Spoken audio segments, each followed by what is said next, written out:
হঠাৎ করে সৌদি আরব সব ধরনের আন্তর্জাতিক ফ্লাইট বন্ধ করে দেয় অনেক যাত্রী শাহজালাল আন্তর্জাতিক বিমানবন্দরে গিয়ে আটকা পড়েছেন। তৈরি হয়েছে অনিশ্চয়তা, আর সেখানকার পরিস্থিতি আমাদের জানিয়েছেন সহকর্মী আরিফ হোসেন। আজকের দিনে মোট 4টি বিমান ছিল, দুপুর 2:30টায়, সন্ধ্যা 7:10 রাত 11:30টায় এবং রাত্র 2:30টায়। এই 4টি ফ্লাইটই কিন্তু বন্ধ।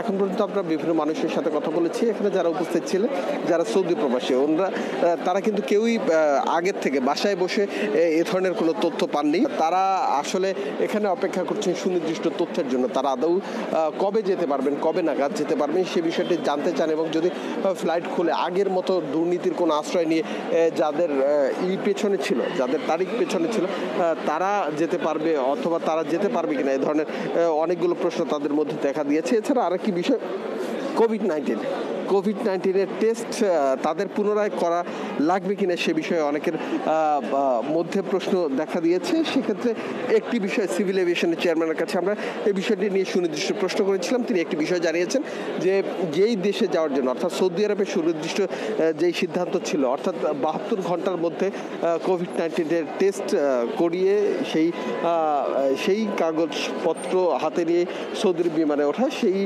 বিষয়টি তারা অনড় যদি থাকে সেক্ষেত্রে অবশ্যই পুনরায় কোভিড-19-এর টেস্ট করতে হবে, তারপরে সৌদি আরবে যেতে হবে, এমনটাই আমাদের সিভিল এভিয়েশন কর্তৃপক্ষ জানিয়েছেন।